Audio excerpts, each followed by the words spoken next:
Bienvenue à votre émission Parfum d'adoration, émission consacrée au chantre, à la musique religieuse, à la musique chrétienne, aux maîtres de chœur, aux maîtres de chant. Aujourd'hui, nous avons un grand privilège, le privilège de recevoir notre bien-aimé qui vient tout droit de Limoges, qui est ici pour un court séjour au Cameroun et qui doit repartir. Elle nous a fait l'insigne honneur de venir sur le plateau de Parfum d'adoration.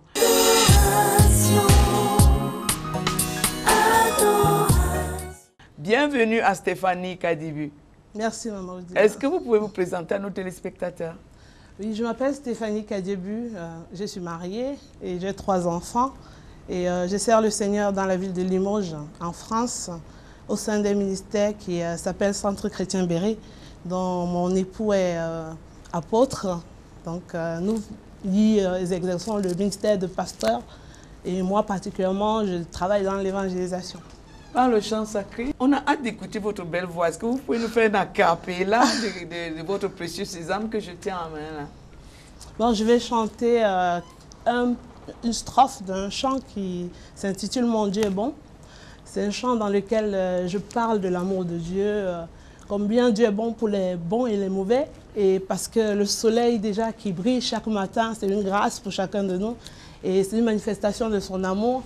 Et donc, voilà, mon Dieu est bon pour toi.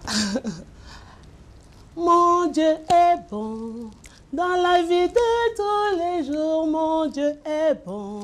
Je découvre son amour, mon Dieu est bon. Oui, il est le vrai secours, Dieu est bon. Et pour toujours, mon Dieu est bon, il fait briller son soleil, mon Dieu est bon. Sur tous ceux qui manquent de veille, mon Dieu est bon. Et par son souffle réveil, Dieu est bon pour ceux qui sommeillent. Et moi, je me tiens devant sa face pour m'abreuver. J'y mets des paroles selon ce que le Seigneur Saint-Esprit me met à cœur. Il arrive aussi que je m'inspire de ma propre vie pour pouvoir communiquer quelque chose, communiquer une louange ou communiquer une leçon que j'ai eu moi-même à tirer de ma propre vie. Et il arrive aussi que par la parole de Dieu, quand je lis les psaumes ou tout ce qui glorifie et exalte le nom de l'Éternel, ça m'inspire également. Oui, vous sentez pousser à émettre une mélodie. Exactement. Oh, ça c'est enrichissant, c'est bénissant. Et votre mari vous encourage dans votre... Tout à fait, à 100%. Qu'est-ce que vous pensez des hommes de Dieu qui n'aimeraient pas que leurs femmes se mettent au devant de la scène? Parce que chanter, c'est quand même se mettre au devant de la scène. Hein? Oui. Donc tout simplement, ce que je voudrais dire, tout part d'une stabilité dans le couple. Donc, quand on est homme de Dieu, je pense que le Seigneur, quand il appelle un homme, il a prévu pour lui aussi une personne qui pourra partager son ministère de façon assez profonde, de le comprendre et d'y participer aussi. Parce que la femme est avant tout une aide pour l'homme. Et après, au sein du couple, la femme doit connaître sa place parce que l'homme, c'est le chef selon la parole de Dieu.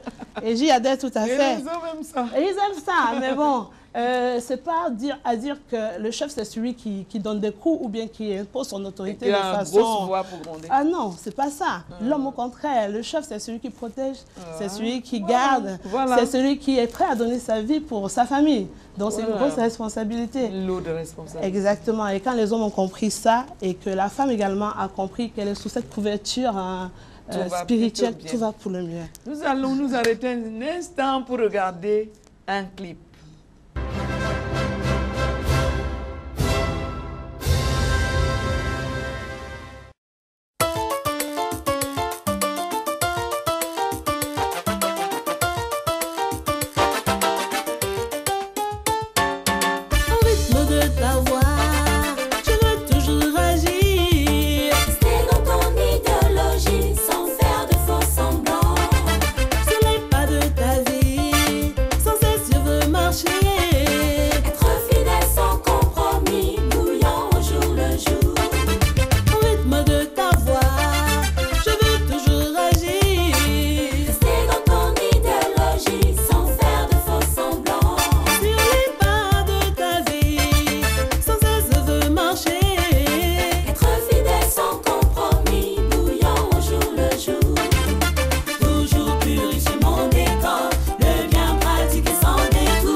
Sur ce plateau, heureux d'avoir visionné votre joli clip.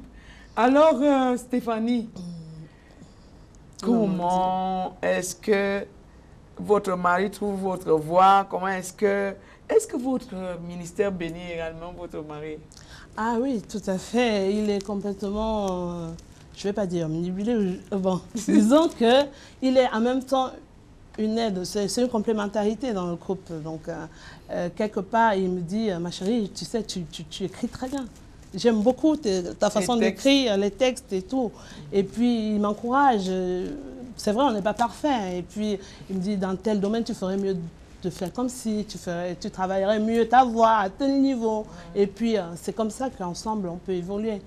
Donc, oui, ça le bénit. Et également, lui également, il est d'un grand secours pour moi parce que... Peut-être pas dans le fond, par exemple, dans le fond de ce que vous chantez, c'est-à-dire la doctrine même. Et vous êtes certainement... Certainement. Parce que nous avons vu, écouter certaines chansons où le fond n'est pas biblique.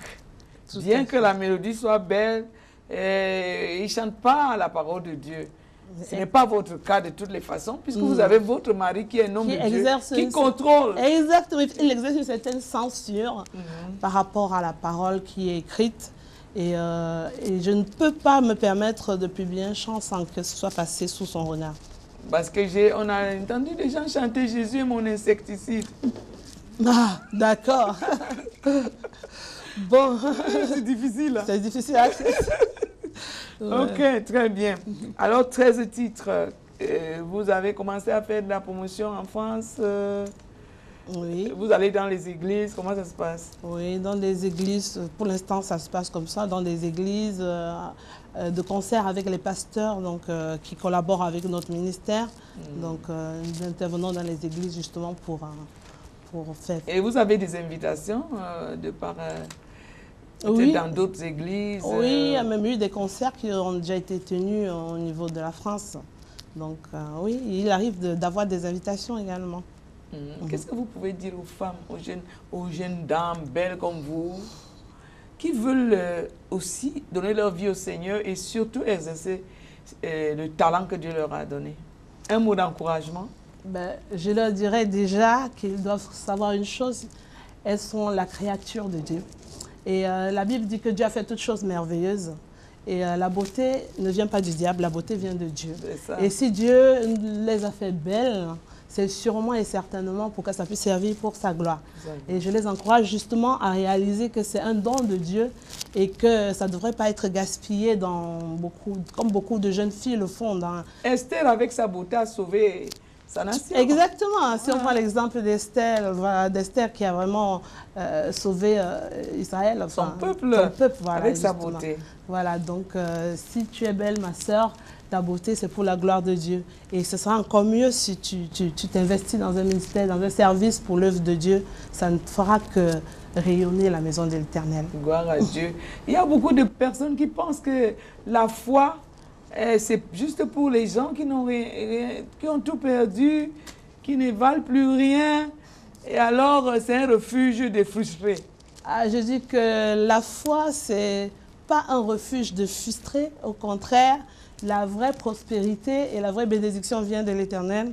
Parce que c'est l'Éternel qui bénit, il ne l'a fait suivre d'aucun chagrin. Donc, si on est prospère et qu'entre-temps, on a une âme morte, et on n'a pas le royaume, on n'a pas l'assurance de l'éternité. Ça ne sert à rien de gagner le monde entier s'il perd son âme. Donc, je vais vous demander une dernière chose, c'est de prier. Vous allez prier pour que l'évangile pénètre la France. La France est parfois une référence pour plusieurs. Sur le domaine spirituel, il faudrait que ça morde aussi. Je voudrais que vous puissiez prier pour la France, là où vous vivez. Merci. Nous allons prier. Éternel Dieu de grâce, ta parole déclare, comment entendront-ils parler si personne ne prêche? Éternel, tu as suscité des hommes de Dieu, tu as suscité des ministères afin que l'évangile puisse atteindre les nations. En ce moment, nous élevons notre voix en faveur de ce pays, la France, qui est un modèle pour beaucoup en Afrique.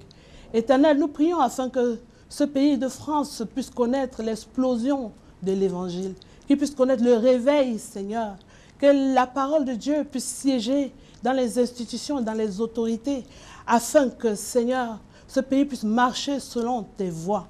Parce que les voies de l'Éternel nous conduisent sûrement vers la vie. Et les voies du malin conduisent à la mort. Éternel notre Dieu, nous élevons ce pays entre tes saintes mains et nous implorons ta faveur. Nous implorons l'action du Saint-Esprit, que le Saint-Esprit agisse et opère et que, Seigneur, les âmes soient sauvées pour le royaume de Dieu. Nous avons ainsi prié au nom de Jésus, notre Sauveur. Amen. Amen. Nous voici donc au terme de notre émission Parfum d'adoration. Nous avons eu l'honneur et le privilège de recevoir Stéphanie Kadibu. Et c'est la même que nous avons admirée dans son clip Le Téléphone. Nous l'avons en direct aujourd'hui et à cette émission Parfum d'adoration. Elle nous a parlé de sa carrière, elle nous a parlé de l'impact que sa chanson apporte, non seulement à son mari, dans son foyer, mais également à tous ceux qui peuvent l'inviter dans la ville de Limoges. Et pourquoi pas à nous qui la voyons souvent dans les vidéos. Alors, elle vous souhaite de recevoir le Seigneur, de mettre votre beauté au service et pour la gloire de Dieu. Soyez bénis, vous tous qui nous avez regardés, et que le Seigneur soit votre rempart.